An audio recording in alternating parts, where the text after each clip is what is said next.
Welcome back to Chat with the Chamber, the official podcast of the Campbell County Chamber of Commerce. This episode is brought to you by our generous sponsor, Coffee Beanery. So, Christian, welcome to Chat with the Chamber. My name's Tracy, and introduce yourself to me. Yeah, great to be with you today, Tracy. Christian Palich, I'm Vice President of Government External Affairs for Eagle Specialty Materials. We operate the Eagle Butte and Bel Air coal mines here in Gillette, and I'm just really happy to be with Chat with the Chamber and talk about some of the things going on in the community and things going on nationally and state and all over the country. Lots going on. So what is going on in our community and nationally? Well, if you've watched the news lately, you've seen probably some not good news for companies like ours and the industry here in Wyoming coming out of President Biden's EPA, President Biden's Department of Interior. The first one really hits, Tracy, our customers. The Clean Power Plan 2.0 rule that the president announced coming out and the slate of EPA regs to follow that, basically taking the Clean Air Act and saying, we can't sell Great Wyoming coal anymore, or these plants have to use, quite frankly, unfeasible technologies by 2032 or have to shut down. So, we're pushing back strong against those because, our business model is mine coal and then sell it. And that really is a huge effect on us if we can't sell our coal out of Gillette. And so that's hitting us on the customer side, but then they're hitting us on the mining side, Tracy. So you look at the Buffalo Resource Management Plan that came out from the Department of Interior. Bureau of Land Management says no new coal leasing after 2040. So that is putting us in a really bad position. So those two rules are, I think, something the citizens of Gillette should be very aware of. It's kind of an all-out assault from Washington on what we do here in Wyoming. So it's not good news, but we're fighting back. Awesome. And thank you for that fight because,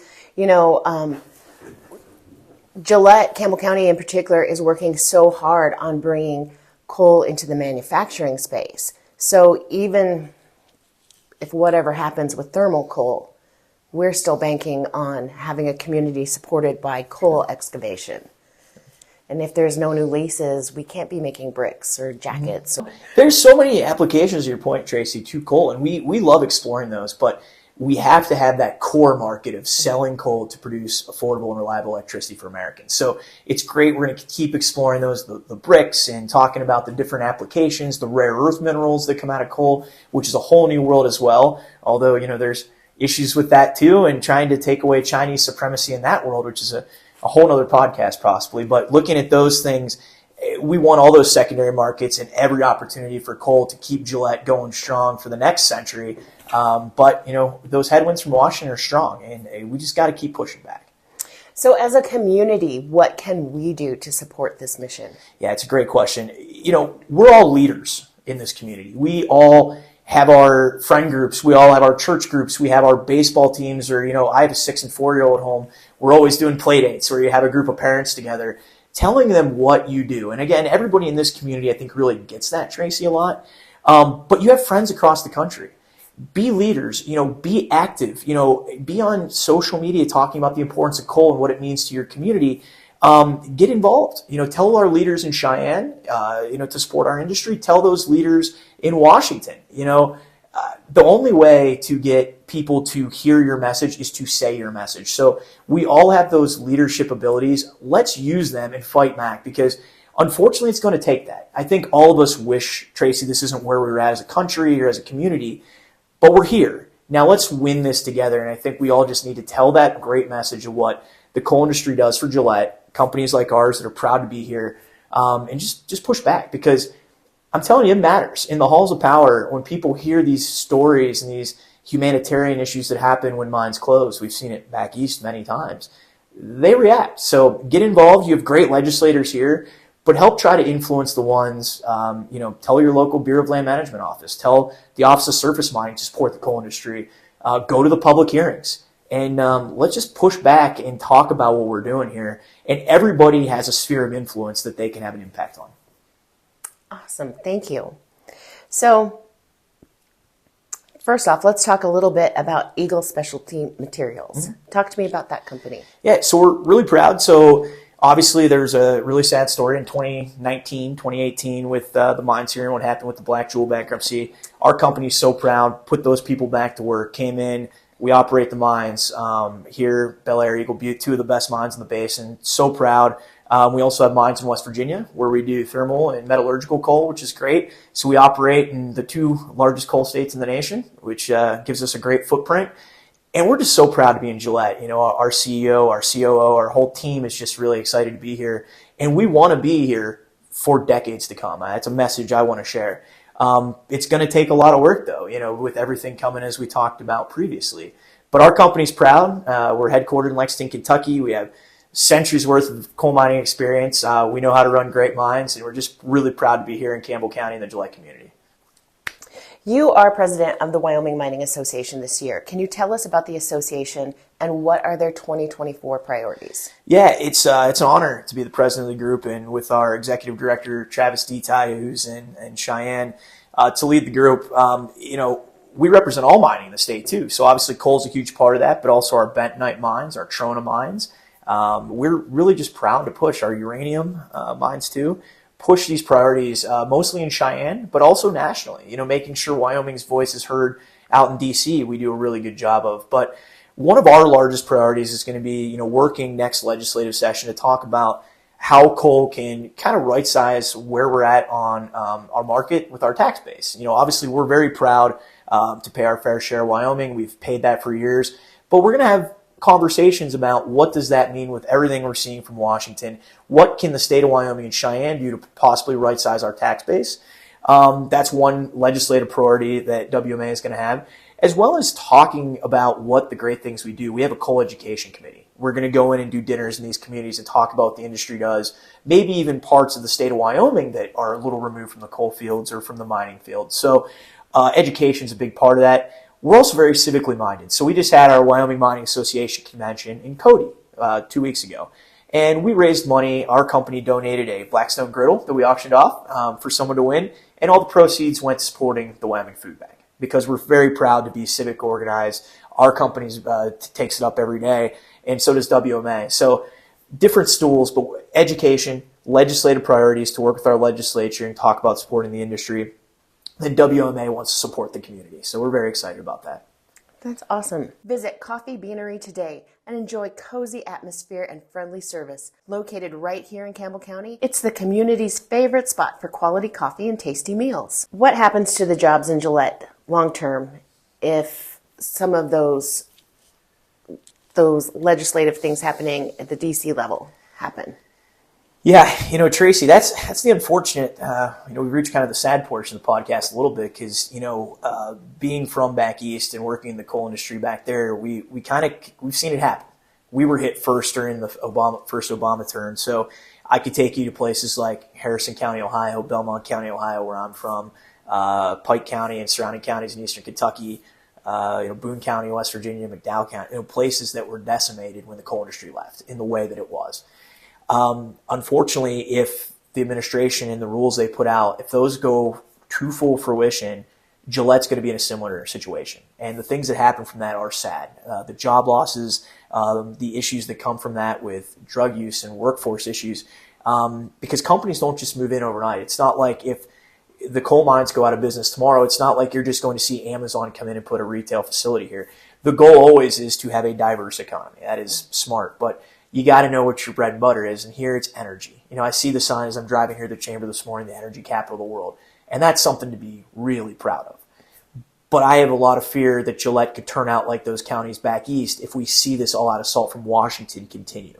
So that is why I know our company, along with folks, hopefully at the chamber, anybody in this community that cares about seeing the coal mines last long-term, we all are in this together because it is a fight that we have to win for our children, grandchildren in the community, our future, because it's a necessary one. And we've seen this playbook happen before. It's, especially back east in those coal communities. And now the fights come to Gillette when these rules we've seen come out of Washington. So hopefully it never comes to fruition and we win this battle because we have to. So how will the current power grid stay electrified without thermal coal? Yeah, I think there's a real gap where their policies meet reality. You've heard for Commissioner Danley talk about, it could take a loss of life event if we continue to have this strain on the grid, if you keep taking base load coal generation off. It is an absolute problem that is happening across the nation. We saw it happen in Texas a couple of years ago. We've seen how close we've come to blackouts in this country that don't get talked about because most people aren't following their regional trading organizations, energy mixture, right? They just live their lives. But in very, very harsh condition weather spots, coal has always saved the day. We did it a couple of years ago around Christmas when it was blistering cold across the country. Just this morning, in Ohio, we have a severe heat advisory. So, I mean, I'm sure the coal burns very strong back Midwest, where I live, because of that heat. So coal has to have a base load application to keep having, number one, affordable electricity, but also reliable. Because to your point, Tracy, that grid gets strained too far. You could see economic issues, but also humanitarian issues, as well as, some of our senior citizens in the community, they're the first people, if their electric goes out, that could suffer. What kind of country do we want to live in to where that is an option? It is not the way America has when we have all the coal we need right here in Gillette and several other states across the country. But here in Gillette, we have all the coal to power the country. We don't need to be making these choices. So my head always goes back to when Dry Fork came online. And I remember Senator Enzi saying that he hopes nobody ever finds out how clean we can produce energy because he was afraid that Washington would make everybody retrofit their coal plants to be as clean as Dry Fork. So I wonder, when we're in this discussion of climate change, why aren't we doing more on that? Upgrading. Yeah. Well, part of it is investment, right? Like you have to get it. If you're a utility making a decision, and so many of these plants, you have the great example of Dry Fork. There's so many plants that have updated scrubbers. You have Longview Power Plant in the state of West Virginia. That's one of the newest plants in the country that burns coal incredibly clean. I would argue every coal plant in this country is incredibly clean compared to especially the rest of the world. But at the end of the day, it's all an economic decision. If you're a utility making decisions on your future of your energy mix, your base, and you see what happened with the Biden administration's EPA announcements at the end of April, and you're thinking 5-10 years where you need to make these decisions, are you going to bet to upgrade on coal? If there was a concerted effort by the administration to say, we are going to have X amount of coal, we're taking no new coal plants offline, do these upgrades, and we'll help give you tax credits to do that through different mechanisms in Washington, you would see them do that. But unfortunately, the uncertainty, the shifts in politics on our issue, the talk about climate change, the talk about coal, clean coal, my view on it's all coal is clean coal. That's something we're just proud of doing. So I don't even say clean coal because to me it's common knowledge. We're coal's clean. But these utilities struggle to make these decisions because of the up and down regulatory balance in Washington. It's just a tough decision to make. And this is $1 billion decision for most utilities. So I think you'd see mass upgrades if you have regulatory certainty, which is, look, if in November President Trump wins again, you're going to have our third straight election where we're shifting administrations and policies. That is not regulatory certainty. And they are not just slight tweaks, Tracy, in policy. They are massive shifts in policy to where you can't make a long-term bet. You're making 2-3 year bets, which is not conducive to upgrading major power plants and billion-dollar decisions. And it's just kind of the reality we live in today. What are companies like yours doing to fight back for the citizens of Wyoming and Gillette? Yeah, our number one thing, Tracy, is our people. That's what's preached to our team every single day from our leadership is we got to fight for our people. And honestly, it's not just even the people that work for us. It's the people of the country because we are needed, and we're very much in tune to those. So it's an approach of legislatively. Like, part of my job is going to Washington, going to Cheyenne, Charleston, West Virginia, places where we have a footprint and a say, and talking about what we're talking about today and why policy decisions need to be made to support places like Gillette, how much we believe in places like Gillette. So a lot of it is just grassroots advocacy, informing, telling legislators what those mean, because we go to Washington and there's great representatives like your folks here in Wyoming, Senator Barrasso, Senator Lummis, Congresswoman Hageman. These folks are some of the smartest, most respected people in D.C., and they're fighting for Gillette every day, and they get it. But there's folks that represent states like Mississippi, Louisiana, my home state of Ohio, Indiana, folks that, are inclined to believe like us on these issues, but they just don't know because maybe they don't live in coal communities or represent places that our coal mines touch. So we're taking those messages as a company, and as an industry out to those folks and saying, here's what coal means to you. Here's how much energy we're providing, say, like a state like a Wisconsin or a Missouri, where there's huge coal footprint. And then here's what we buy from your states. Maybe we have a trucking company or a Beltline company, or we buy trucks. So we're really trying to bring the coal argument to more people than just the traditional coal fields, because all these folks have a vote, a say, a committee spot in Congress that have an effect for the citizens here in Gillette. So advocacy is absolutely huge for our company, is making sure we're telling that story. And number two is just making sure we're operating great coal mines to keep people employed. We see the headwinds, we're making those decisions, but we're just really proud of our team and what we do to make sure our coal mines are economically viable for a long way to go. So we're in this fight. That's our team's ready to go. We're going to win this fight. I truly believe the arc of the universe is long, but it does bend towards justice. So I think we'll get there in the long run. And we're just really proud to fight, because every day it's about people. It's American people. It's people here in Gillette and people that use our energy. So what can the state of Wyoming and the legislature do from a state perspective to help ensure coal companies like Energy Specialty Materials can stay producing coal and creating jobs in Gillette for decades to come? Yeah, I think one of the biggest things is to, like I said, work with us, on right-sizing our tax base. I think is huge for us, right? Like, the market has changed over the last 20 years, and we're so proud to do what we do. But you have to readjust tax bases, as you see. So we're going to be talking to the legislature about ways that we can look at our tax issues. If we invest in Wyoming, we want Wyoming to hopefully invest in us, in the jobs we create. So I'll start by saying I think we have a great legislature here. We have a lot of great people. They're friends of coal, and we have a governor that supports the industry. So we need to go talk to those folks and just explain to them, here's where we're at with everything coming out of Washington. Here's where we're at on our market size. How can we have a tax base here in the state with our energy resources that reflects those current market values? So we're going to work with the legislature on that, and also fighting back, giving the legislature the tools to push back against Washington and have Wyoming be a leading voice as an energy state, the number one coal state in the country, to go, no, we don't accept the Clean Power Plan. We are going to sue you, federal government. No, we're not going to accept the Buffalo RMP. We are going to lease new coal in Wyoming. So those are ways that we want to work with the legislature to keep burning coal here in the state, mining coal in the state, and giving them the tools to push back on the federal government and the administration, because that costs money. And we understand we have to give them the tools in the toolbox to help us fight too. Coffee Beanery has got you covered with a wide range of options to choose from. It's the perfect spot to start your day or take a midday break. How big an issue will these new rules attempting to destroy coal play in the election this November? Yeah, I think it's going to play a huge role, Tracy. And here's why. Because, what's happening in Gillette is very sad. So these rules are specifically targeted to ruin Campbell County. Like, that is what they will do.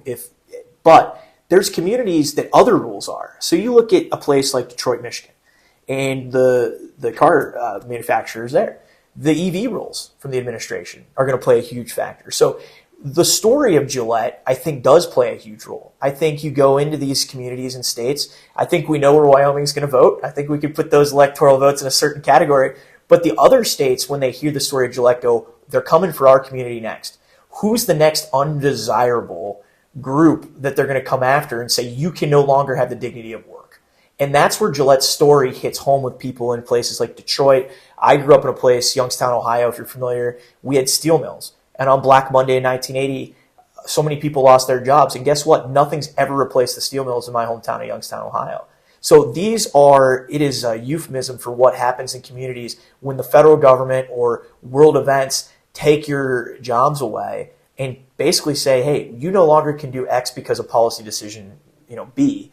And I think that's where Gillette's going to have a huge impact. Is like the story being told is a story being told across states across the country. So that's why we need to, as people here in Campbell County, tell that story so we do have an influence on these key House races, key Senate races, and the presidential race. Because if it goes the way that I think many of us want it to go, we can undo these rules. That's the good part about it.